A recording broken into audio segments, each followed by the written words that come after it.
আসসালামু আলাইকুম, সবাই ভালো আছো না? ঠিক আছে, আমরা গতদিন ক্রীড়া বিজ্ঞানের মূল তত্ত্ব, যেটা basics of sports psychology and physiology বিষয়ে আলোচনা চলতেছিল। এখানে আমাদের ক বিভাগের প্রশ্ন মনে হয় সব দিয়ে দেওয়া হয়েছিল, আলোচনা হয়েছিল। আমি একটু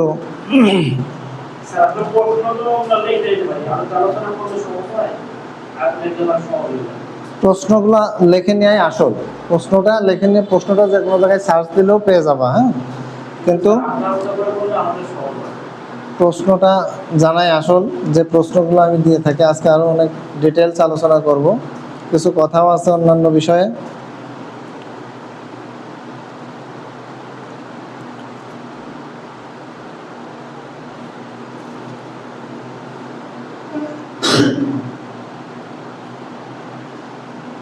আচ্ছা, আমরা গতদিন কিন্তু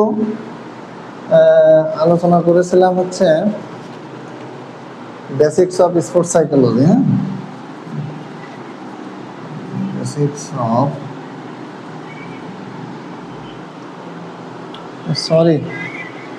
সরি হ্যাঁ, সালাম আলাইকুম রফিক ভাই। বলছে আপনি আসগর ভাইয়ের নাম্বারে ফোন দিচ্ছি, যাচ্ছে না। হ্যাঁ, তো ওই হ্যাঁ হ্যাঁ, সঠিক, আপনি চলে যান, আমি স্যারকেও বলে দিছি। হ্যাঁ,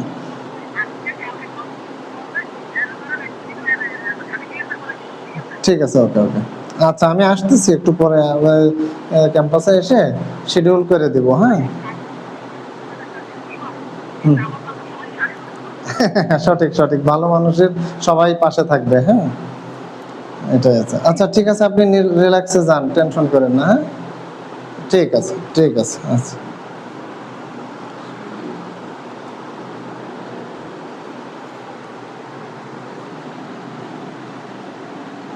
স্পোর্টস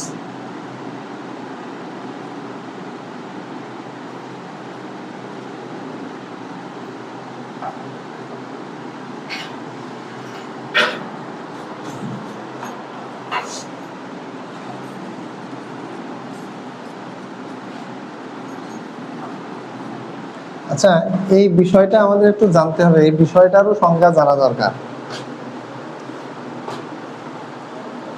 আমাদের basics of sports psychology and ফিজিওলজিটা কি সেটাও জানা দরকার। হ্যাঁ, তোমাদের কেউ প্রশ্ন করতে পারে যে ফার্স্ট সেমিস্টারে 5টা বিষয় পড়েছো, তার মধ্যে basics of sports psychology and ফিজিওলজিটা কি? সাইকোলজি আমি ওই দিনও একটু আলোচনা করেছিলাম যে এটা একটা মানসিক ব্যাপার। সাইকোলজির ব্যাপারটা হচ্ছে মানসিক। তুমি দেখবা ওখানে যারা খেলাধুলো করে তারা কিন্তু শুধুমাত্র না, ওই প্র্যাকটিক্যাল কোচই থাকে না, মানে শুধু খেলাধুলার কোচই থাকে না। মানসিকভাবে তুমি কতটুকু ফিট, তুমি দৈহিকভাবে কতটুকু ফিট, তুমি হচ্ছে তারপরে অসুস্থতা জনিত তোমার ফিজিক্যালি এটা দেখার জন্য ডাক্তার থাকে। তো সব কিছু মিলিয়ে তোমার দেখা হয়। তো এই ফিজিক্যাল মানে সাইকোলজিক্যাল ব্যাপারটা খুব একটা ইম্পর্টেন্ট ব্যাপার। তোমার এই শারীরিক শিক্ষা মূলত খেলাধুলা নিয়ে আলোচনা করবে। তো এখানে তুমি একটা ইভেন্টসে মনে করো অংশগ্রহণ করতেছো, ক্রিকেট খেলায়। আমি তোমাদের এর আগে উদাহরণ দিয়েছিলাম যে এমন একটা পরিবেশ এসে দাঁড়িয়েছে যে ভালো 5টা উইকেট পড়ে গেছে, এখন সব বলার আছে, তুমি একা ব্যাটিং। সেক্ষেত্রে তোমার মানসিকভাবে এমন প্রস্তুতি নেওয়া লাগবে না যে আমি জোরে ধরে মেরে টেরে আউট, মানে খেলা জিতিয়ে ফেলি। এটাই খেলার রেজাল্ট না। তোমার মানসিকভাবে অ্যাটেন্ড থাকতে হবে, আমি লাস্ট উইকেট, আমি যদি আউট হয়ে যাই তাহলে কি ম্যাচটা কিন্তু ফেল, ম্যাচটা ব্রেক আপ হয়ে যাবে। তো পরবর্তী আমরা এমনি রেগুলার খেলাগুলো ফলো আপ করলেও দেখতে পাই যে যেই ব্যাটসম্যানগুলো আউট হয়ে যায়, মেইন ব্যাটসম্যান, বাংলাদেশ বর্তমান জিম্বাবুয়ের সাথে খেলতেছে, এরকম ঘটনা অহরহ ঘটতেছে। ওই মূল ব্যাটসম্যানগুলো আউট হয়ে গেলে বলাররা আসতেছে আর যাচ্ছে। ঠিক আছে, ইন্ডিভিজুয়াল একটা ব্যতিক্রম থাকে, সেটা আলাদা ব্যাপার। তবে মানসিক ব্যাপারটা আমাদের সেট হতে হবে যে আমার এই মুহূর্তে আমার ভিতরেও ধৈর্য ধারণ করে এই রেজাল্ট আউট করা, এই ম্যাচটাকে উইন করা, এই জিনিসটা আছে। এই সাইকোলজিটা আমাদের আলোচনা করে। ফিজিওলজি কি? ঠিক ফিজিওলজি সাইকোলজির মতো একটা ব্যাপার, এটা স্বাস্থ্যগত ব্যাপারটা দেখে। তোমার যদি এখন তুমি যে ভালো প্লেয়ার, তুমি ভালো খেলো, কিন্তু তোমার হাতে ব্যথা, আঘাত পেয়েছো, সেই অবস্থায় তুমি খেলতেছো, সেই অবস্থাতে তুমি আদর্শ প্ল্যাটফর্ম দেখানো সম্ভব না। সম্ভব? তোমার পারফরমেন্স থাকা সত্ত্বেও তুমি কি করতে পারবা? অ্যাপ্লাই করতে পারবো না, কোনোভাবেই সুযোগ নেই। সেক্ষেত্রে এই basics of sports psychology and এই ফিজিওলজি এই বিষয়গুলো নিয়ে আলোচনা করে থাকে। তো আমরা তোমাদের প্রথম একটা প্রশ্ন দিয়েছিলাম, সহনশীলতা কি? দেখো, আমি বলছিলাম সহনশীলতা কি। এই প্রশ্নটা সহনশীলতার সাথে কিন্তু রিলেটেড। আমি তোমাকে আগেই বললাম যে মানে সাইকোলজি মানে কি? মনস্তাত্ত্বিক। সাইকোলজি শব্দের অর্থ হচ্ছে মনস্তাত্ত্বিক, এবং সহনশীলতা ব্যাপারটা তোমার সহনশীলতার উপরেই নির্ভর করবে। আমি তোমাকে এমন একটা ধাক্কা দিলাম যে তোমার একটা মানে সহ্য করার ক্ষমতা নেই, তোমাকে আর একটা দেয়া লাগবে। হ্যাঁ, তুমি যদি, আমি সমান হারে একটা ধাক্কা দিলাম, তুমি যদি সমান হারে একটা আমাকে ধাক্কা দাও, তাহলে তো তোমার সহনশীলতা থাকলো না। নিউটনের দ্বিতীয় সূত্র হয়ে গেল, প্রত্যেক ক্রিয়ারই একটা সমান বিপরীত প্রতিক্রিয়া থাকে। তো খেলাধুলার ব্যাপারটা হচ্ছে ধৈর্য এবং সহ্যের উপরে নির্ভর করে। তুমি দ্রুততার সাথে কোনো কিছু দেখলে যে, তাহলে সহনশীলতার ব্যাপারটা 1 নম্বর প্রশ্নটা ছিল কি? সহনশীলতা। সহনশীলতা কি? হ্যাঁ, তাহলে সহনশীলতাটা কি? তুমি এমন একটা পরিবেশে আসো যে তোমার সহনশীল হতে হবে, বাধ্যতামূলক তোমাকে সহনশীলতার সাথে এর ফলাফলটা দিতে হবে। সহনশীলতা তোমার ধৈর্যের একটা পরীক্ষা আর কি, তাই না? আমরা অনেক সময় কথা খাতিরে বা কথার প্রয়োজনে একজন আরেকজনকে বল, তোর মধ্যে কোনো সহনশীলতা নেই, মানে আমি একটা কথা বলতেছি, তোর গতিতে তুই চলতেছিস, তাহলে এটা কোনো সহনশীল ভাষা বা কথা না। তাহলে সহনশীলতাটা কি? তোমার ধৈর্য এবং তোমার মানে একটা স্থিরতার একটা বহিঃপ্রকাশই আছে সহনশীলতা। এর পরের প্রশ্নটাই আমরা যদি দেখি যে প্রশিক্ষণের উপায় কি?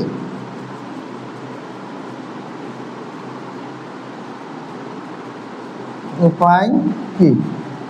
আচ্ছা, আমরা একটা জিনিস জানি, প্রশিক্ষণ জিনিসটা হলো শেখা।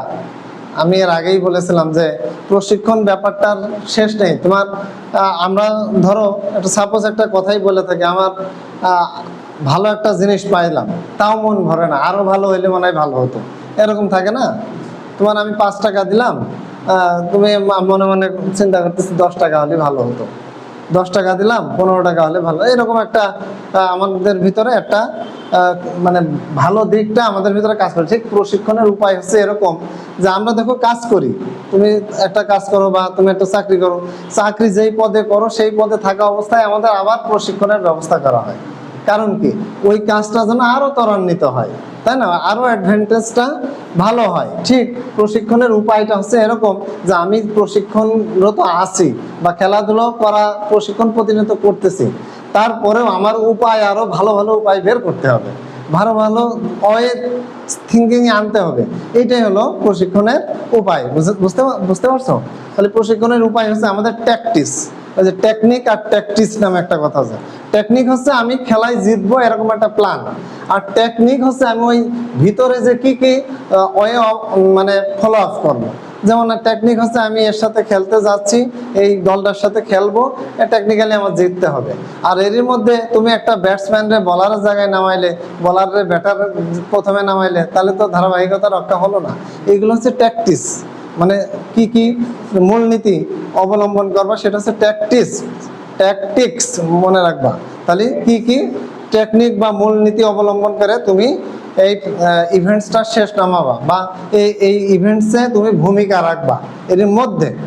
তাহলে প্রশিক্ষণের উপায়টাই ঠিক ওই রকম যে আমার প্রশিক্ষণ নিচ্ছি, প্রশিক্ষণ নেওয়ার যেসব উপায় অবলম্বন করলে আমার আরো কি হবে, আমার গতিবেগ বৃদ্ধি পাবে, এই বিষয়ে আরো আমার অনেক অ্যাডভান্টেজ হবে। আমি কিন্তু অবশ্যই ওটার মধ্যে আছি।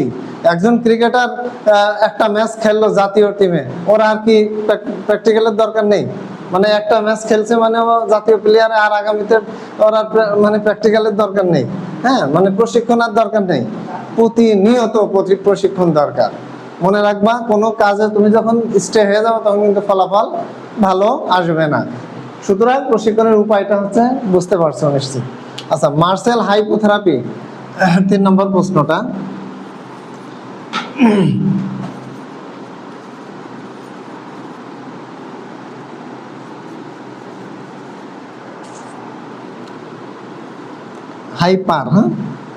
হাইপারট্রফি বলতে কি বোঝো? হ্যাঁ,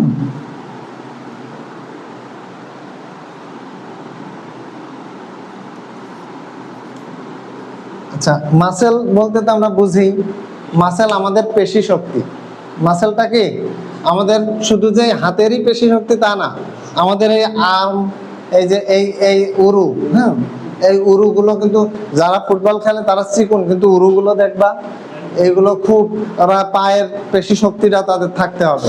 এই মাসেলটা হলো আমাদের দৈহিক শক্তি। তুমি খুব পারফরমেন্স ভালো, অনেক ভালো ফুটবল খেলো, অনেক ভালো ক্রিকেট খেলো, কিন্তু তোমার গায়ে একটা 6 যে মারবা, একটা 4 যে মারবা, জোরে না মারলে তো তুমি সীমানা পাবা না, পাবা নাকি? আমার কথা বুঝতে পারছো? তাহলে তোমার একটা শক্তি সামর্থ্যতারও ব্যাপার স্যাপার আছে নাকি? আছে না? দৈহিক অবকাঠামোর একটা ব্যাপার স্যাপার আছে। তুমি দুর্বল হইলে তো তুমি সে কাজটা ফিনিশিং দিতে পারবা না, পারবা কি? তাহলে মাসেলস ব্যাপারটা কি? মাসেল সাইকোথেরাপি তোমার আমাদের যে আর্ম বা উরু বা যেসব জায়গার প্রতিনিয়ত ইভেন্টসে ব্যবহার হয়, যেগুলো খেলাধুলো বা যেসব প্রতিযোগিতামূলক অনুষ্ঠানে আমরা অংশগ্রহণ করতে গিয়ে দৈহিকভাবে যে জিনিসগুলো, ইন্দ্রিয়গুলো ব্যবহার হয়, সেগুলো সতেজ থাকতে হবে। সতেজ কি? তোমার যে পরিমাণে 6 বা যে পরিমাণে একটা আঘাত করলে তোমার একটা বল সীমানায় যাবে, সেই পরিবেশটাই তোমার মধ্যে নাই, মাসেলসটা সেইভাবে গঠন করতে পারো নাই, তাহলে কিভাবে পারবা তুমি? তাহলে আমার সেই বিষয়টা নির্ভর করবে কি, মাসেলস অফ হাইপোথেরাপি বলতে আমরা হাইপোপারট্রফি বলতে এই দৈহিক অবস্থাটাকে বলবো। হ্যাঁ, তোমরা আরো সুন্দর করে সংজ্ঞা আমি তোমাদেরকে জাস্ট ধরিয়ে দিই, তোমরা দেখে নিবা। হ্যাঁ, আমি একটা প্রশ্ন বলছিলাম, একটা হচ্ছে অব্যাত ব্যায়াম আর একটা আছে সব্যাত ব্যায়াম বলছিলাম তোমাদের মনে হয়। তাহলে অব্যাত ব্যায়ামটা কি? যে ব্যায়াম 5 মিনিটের কি 5 মিনিট অপেক্ষা বেশি, অব্যাত ব্যায়াম যে ব্যায়ামটা 5 মিনিট অপেক্ষা বেশি হয়। 5 মিনিটের থেকে 200-400 মিটার দৌড়, তারপরে মানে স্লো রেঞ্জে ওয়ার্ম আপ করা, সকালে আমরা অনেক সময় ওয়ার্ম আপ করি।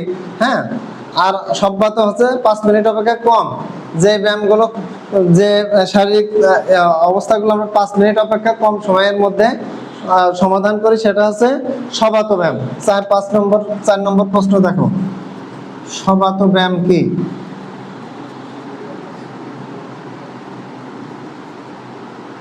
সব্যাত ব্যায়াম কি? এটা 5 মিনিট অপেক্ষা কম। 5 মিনিট অপেক্ষা কম সময়ের মধ্যে, হ্যাঁ, সময়ের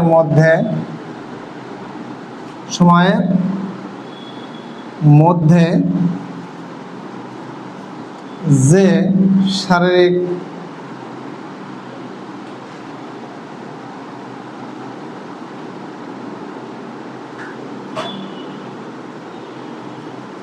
শারীরিক মানে শারীরিক কি করা হয়, ব্যায়ামগুলো করা হয়ে থাকে। হ্যাঁ, করা হয়ে থাকে, তাকে সব্যাত ব্যায়াম বলে। হ্যাঁ, তাকে সব্যাত ব্যায়াম বলা হয়ে থাকে। লিখে নাও। হ্যাঁ, তাহলে সব্যাত ব্যায়াম যে ব্যায়ামগুলো, যে শারীরিক গঠনগুলো ঠিক রাখার জন্য যে প্রক্রিয়াগুলো 5 মিনিট অপেক্ষা কম সময়ের মধ্যে করা হয়ে থাকে, তাকে সব্যাত ব্যায়াম বলা হয়ে থাকে।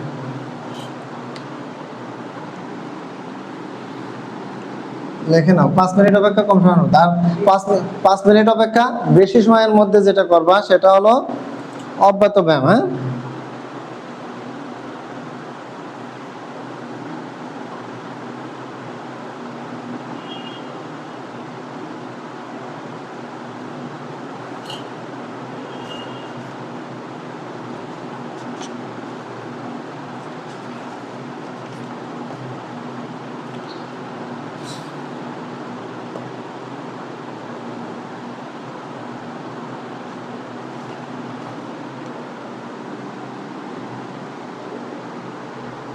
আচ্ছা, আর একটা প্রশ্ন দিয়েছিলাম তোমাদের, সেটা হলো গতি কি? গতি কি? এটা হচ্ছে 6 নম্বর প্রশ্ন মনে হয়, 6 নম্বর প্রশ্ন ছিল। গতিটা কি? এমনি বেসিক্যালি গতি কাকে বলে? আমরা জানি দ্রুতির হারকে গতি বলা হয়, দ্রুতির। হ্যাঁ, এখন এইখানে দ্রুতিটা কি আর এখানে গতিটা কি? তোমার একটা খেলাধুলা, আমাদের মূল থিম থাকবে যে আমি একটা যে কোনো প্রতিযোগিতায় কতটুকু ভূমিকা রাখতে পারবো, তার যে গতি সেটাকে আমরা এই শারীরিক শিক্ষায় গতি বলবো।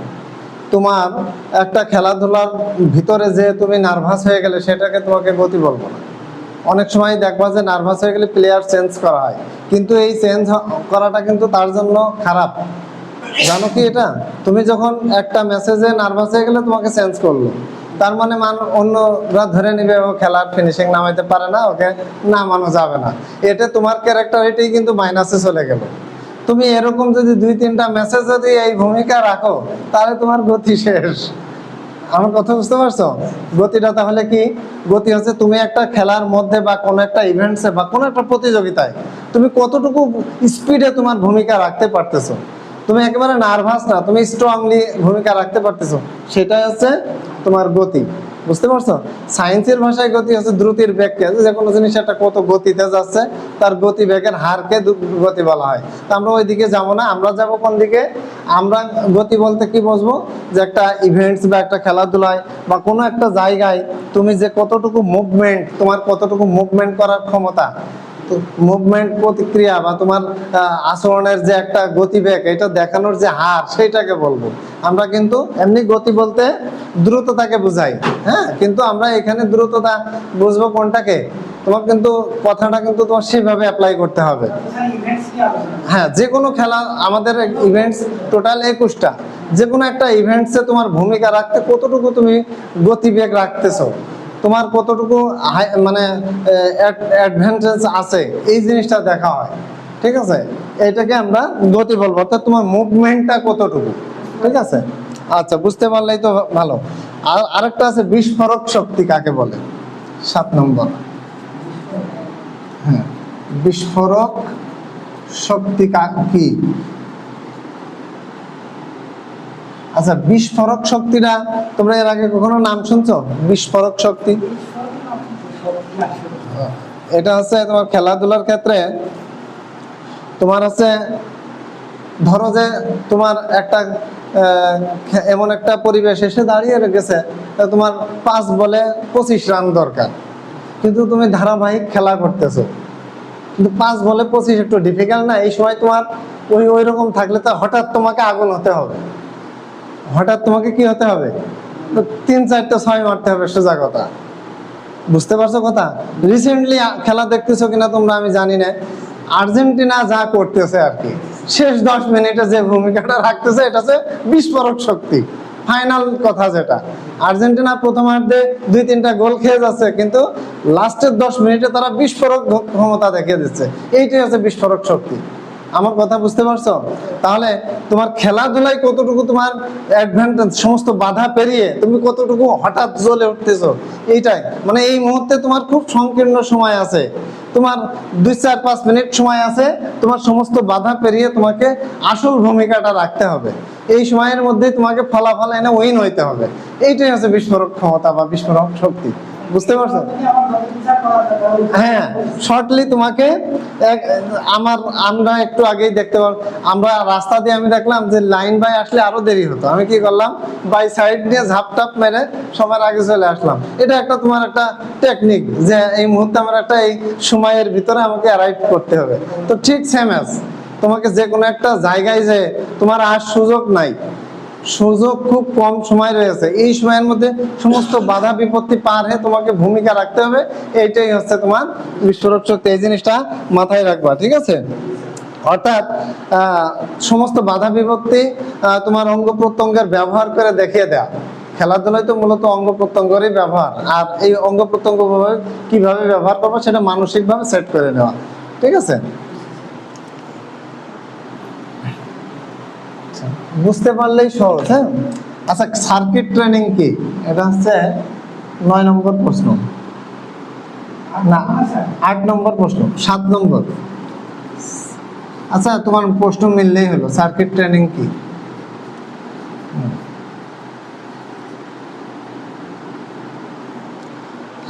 তোমরা এর আগে সার্কিট নাম শুনছো? সার্কিট,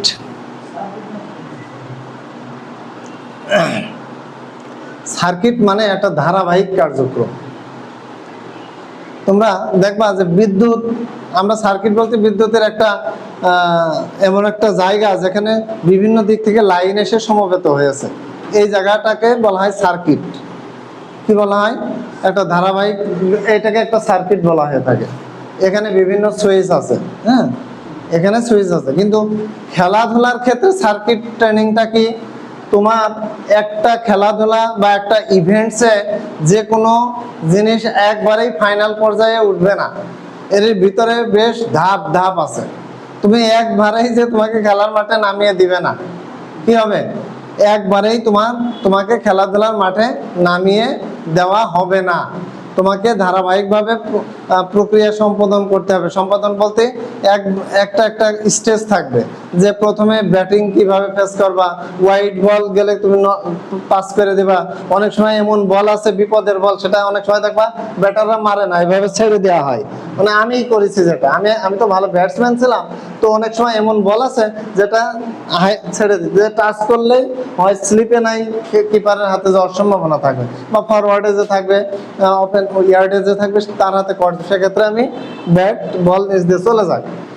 এরকম ক্ষেত্রে তোমার কি কি ফেস করবা, এই ফেসগুলো স্টেপ বাই স্টেপ পাড়ি দেওয়ার বা শেখার পদ্ধতিকে বলা হয় সার্কিট ট্রেনিং।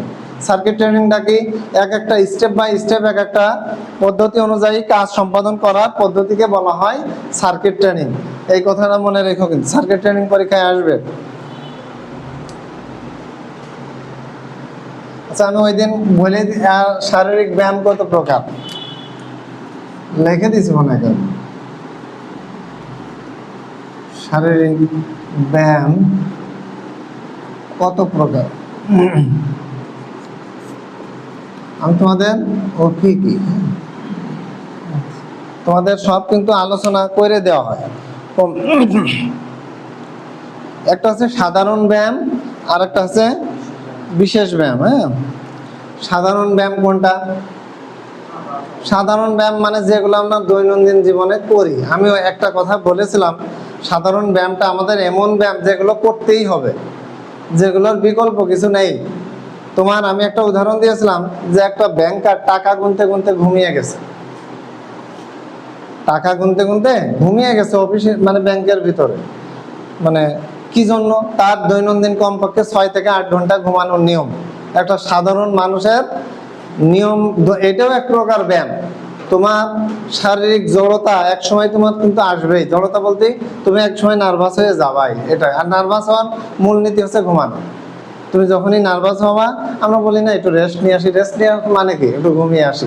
মূল কথা কি? ঘুমিয়ে আসি। ওইটাকে আমরা বলি যে একটু রেস্ট নিই, এই তো নাকি?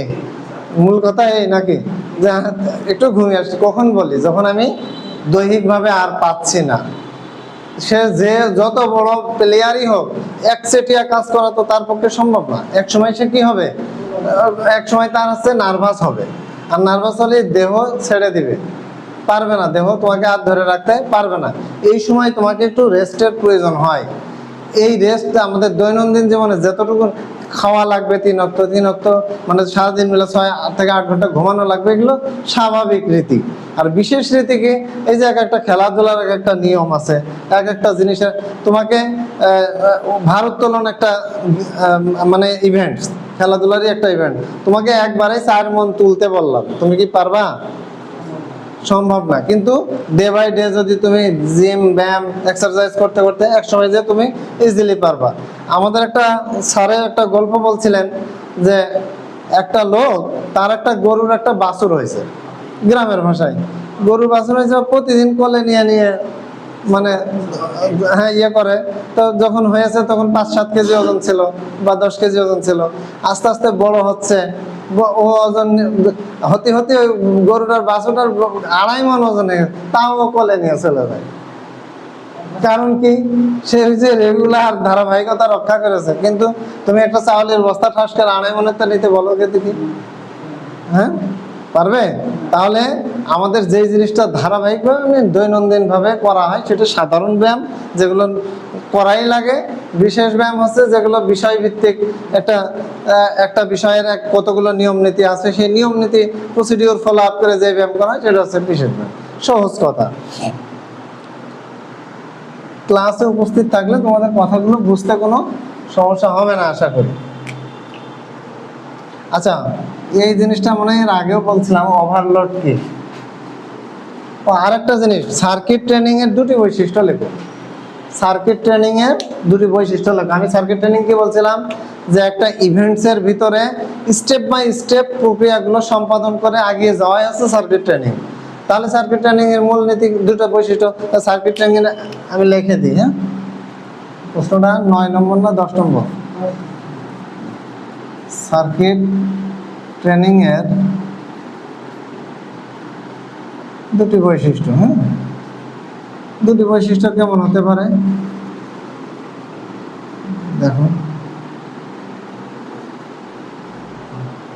তাহলে সার্কিট ট্রেনিং এর দুটো বৈশিষ্ট্য কেমন হতে পারে নরমালি?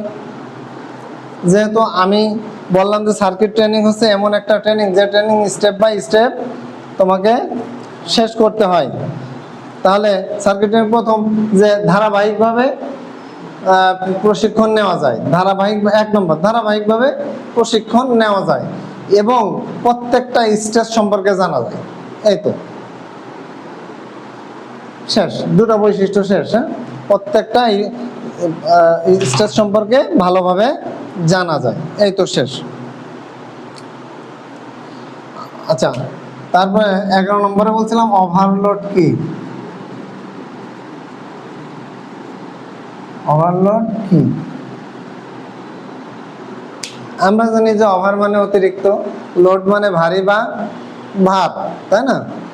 তাহলে লোড মানে ওজন, ভারী, যাই বলো। তাহলে ওভারলোডটা কেমন হতে পারে? ওভারলোড হচ্ছে তোমার মাত্রাতিরিক্ত চাপ, তাই না? ওভারলোডটা কি? মাত্রাতিরিক্ত চাপটাই হচ্ছে ওভারলোড। তোমার নেয়ার ক্ষমতা আছে 5 কেজি, তোমাকে যদি আমি 50 কেজি চড়িয়ে দিই সেক্ষেত্রে কি হবে? ওভারলোড হয়ে যাবে। তো আমাদের ক্ষেত্রে ওভারলোডটা হচ্ছে এরকম যে একটা প্রশিক্ষণ তোমার এমনিতেই পারতেছো না, সেখানে কোচ যদি 3-4টা প্রশিক্ষণ একসাথে দেয় তাহলে তুমি আরো পারবা না, এটাই হচ্ছে ওভারলোড। ওভারলোডের ব্যাপারটা কেমন, যে একটা ছাত্রকে 2টা প্রশ্ন দিচ্ছি সেটাই সে পারতেছে না, আমি যদি আরো 10টা প্রশ্ন দিই তাহলে কি হবে? ওভারলোড না? এমনিতেই সে ফেল, তার মধ্যে আরো প্রশ্ন দিয়ে দিচ্ছি তাহলে কি হবে? ওভারলোড হয়ে যাবে, তার উপরে বেশি চাপ দেওয়া হয়ে যাবে। এই ওভারলোডটা হচ্ছে এটাই, যে কোনো একটা প্রশিক্ষণের মাত্রা অতিরিক্ত দিয়ে দেওয়াই হচ্ছে ওভারলোড।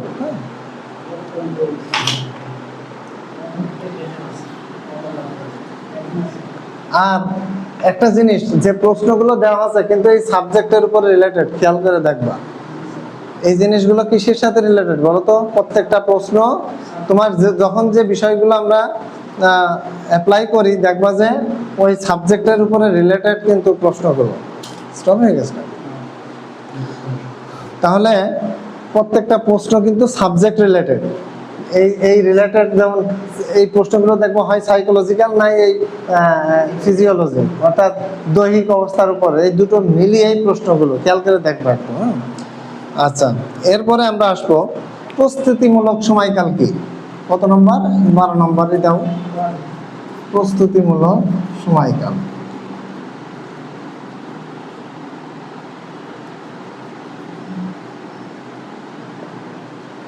তোমার তো সেটা বললাম না যে সাধারণ ব্যায়ামের মধ্যে 6 থেকে 8 ঘন্টা। ওই যে একটা উদাহরণ দিলাম যে একজন ব্যাংকার অফিসে এসে টাকা গুনতে গুনতে তার হচ্ছে ঘুম এসে গেছে, তার অর্থ হলো এই যে সে দৈনন্দিন 6 থেকে 8 ঘন্টা না ঘুমিয়ে এমন একটা পরিবেশে এসে উপস্থিত হয়ে গেছে যে সে এখন অফিসেই ঘুমিয়ে পড়তেছে। তার মানে তার দৈহিক অবকাঠামো অনেক নিচে চলে আসছে, যে সে নিজেকে আর এই থেকে বাসায় হয়তো হয় তার হচ্ছে কি হচ্ছে ওইভাবে সময় কভার করতে পারছে না, অথবা পরিবেশে কভার করছে না, অথবা গ্যাদারিং পরিবেশে থাকে, সব মিলিয়ে সে সাধারণ ব্যায়ামটাই ঠিক মতো হচ্ছে না। সাধারণ ব্যায়াম বলতে আমাদের দৈনন্দিন যে শারীরিক কর্মকাণ্ডগুলো আছে তুমি যতই ব্যায়াম করো আর যাই করো, তুমি দৈনন্দিন যে 3 অক্ত ভাত খাওয়া বা খাবার খাওয়া এগুলো না খেয়ে তুমি ব্যায়াম করো, তুমি পারো কিনা দেখি। তাহলে এগুলো দৈনন্দিন আমাদের সাধারণ নিয়মাবলী, যে নিয়মাবলী আমাদের মেনে চলতে হয়, সেটাই হচ্ছে সাধারণ ব্যায়াম। আর বিশেষ ব্যায়াম হচ্ছে বিশেষ বিশেষ ইভেন্টসের উপরে। বুঝতে পারছো হয়তো? হ্যাঁ, কোনো প্রশ্নের সমস্যা হলে আমাকে বলবা। আচ্ছা, প্রস্তুতিমূলক সময়কালটা কি? এখন আমার একটা কথা হলো যে আগামী পরশুদিন আমাদের একটা খেলা হবে। এখন আজকে আর কালকে আমার প্রস্তুতিমূলক একটা সময় দেওয়া আছে, যে এই 2 দিন একটু ট্রেনিং করানো হবে বেশি করে। এবং তুমি একজন প্লেয়ার, ঠিক আছে, তুমি এই 2 দিন ভালো করে ট্রেনিং করানো হবে। তুমি নানি বাড়ি যেয়ে বসে আছো, ঠিক আছে, তুমি কি করছো? প্রস্তুতিমূলক এই সময়ের ভিতরে তুমি থাকলে না।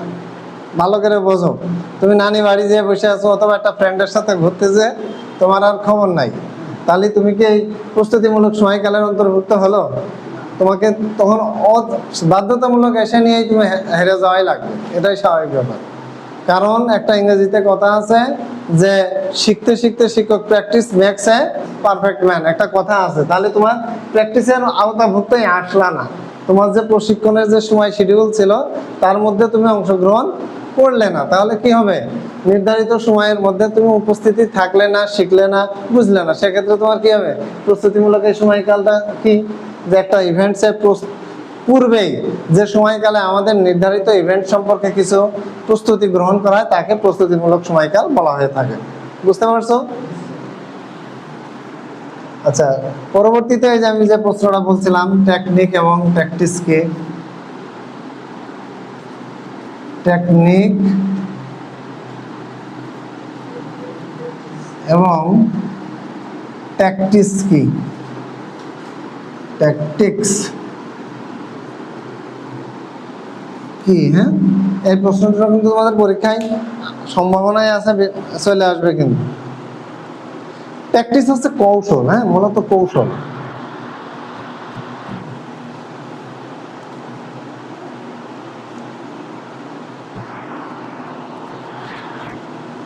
তাহলে টেকনিকটা কি?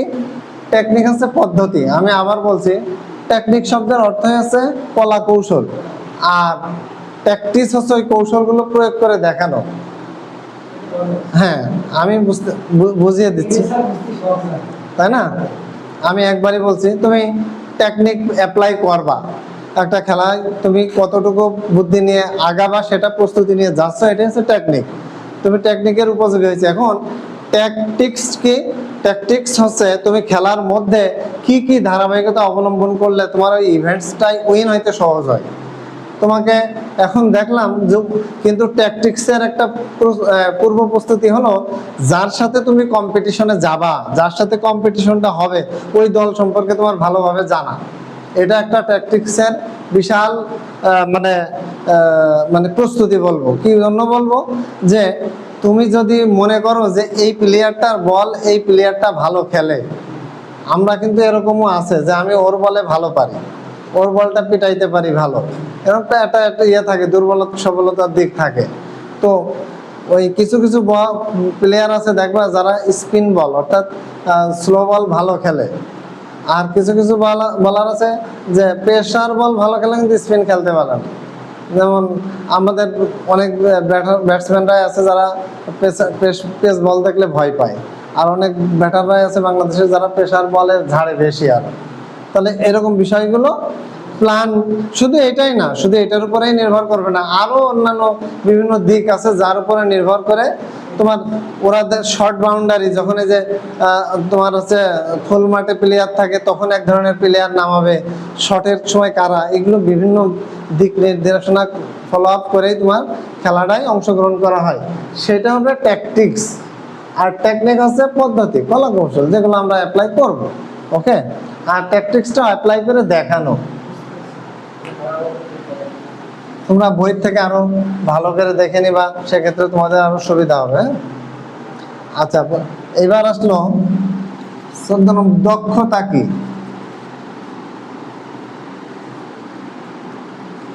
দক্ষতাটা কি? দক্ষতা এটা প্রশিক্ষণের একটা বাস্তব রূপ হচ্ছে দক্ষতা। প্রশিক্ষণের একটা বাস্তব রূপ হচ্ছে দক্ষতা। আমরা বলতেছি না, এর আগেও বলেছি যে শিখতে শিখতে যখন অনেক শিক্ষা হয়ে যায় তখন তোমার কি হবে? দক্ষতা হবে। দক্ষতা কিন্তু একদিনের ব্যাপার না, দক্ষতার ব্যাপারটা হচ্ছে অনেক দিনের ব্যাপার। দক্ষতাটা তুমি ঠাস করে এসেই দক্ষ হয়ে যাবা না। দক্ষতা হইতে হলে তোমার বেশ সময়ের প্রয়োজন। তাহলে দক্ষতার বিষয় বিভিন্ন জিনিসের সাথে রিলেটেড থাকে। তুমি এসেই এটা করো সেটা করো অমুক তমুক, তুমি ভালো মন্দ জানো না ইত্যাদি ইত্যাদি, তা হবে না। তাহলে দক্ষতার ব্যাপারটা কি? একটা দীর্ঘ সময়ের ব্যাপার স্যাপার। দক্ষ হচ্ছে তোমার বাস্তবতা সম্পর্কে জানা, বাস্তব কি সেই জিনিসটা তোমার বুঝতে পারা। এটা একটা প্রশিক্ষণের একটা বাস্তব রূপ। প্রশিক্ষণ মানে কি? তুমি অনেক জায়গা থেকে প্রশিক্ষণ নিয়েছো, শিখেছো, মূল কথা হচ্ছে শিখেছো, ফেস করেছো, সোজা কথা ফেস টু ফেস তুমি সাফারিং করেছো, তখন তুমি কি হবা? তখন তুমি দক্ষ হবা। তুমি আগুনে হাত না দিলে বুঝবা কিভাবে যে আগুনে পুড়ে যায়? তাহলে তুমি পুড়েছো বিধায় তুমি বুঝতে পেরেছো যে আগুনে পড়ে। এরকম বিভিন্ন কিছু সম্পর্কে তুমি যখন দক্ষতা মানে ফেস করবা তখন তোমার কি হবে? দক্ষতা হবে। আমরা বলি না ও অনেক দক্ষ, দক্ষ মানে কি? ওই বিষয়ে বহুত পণ্ডিত সে, মূল কথা যেটা। হ্যাঁ,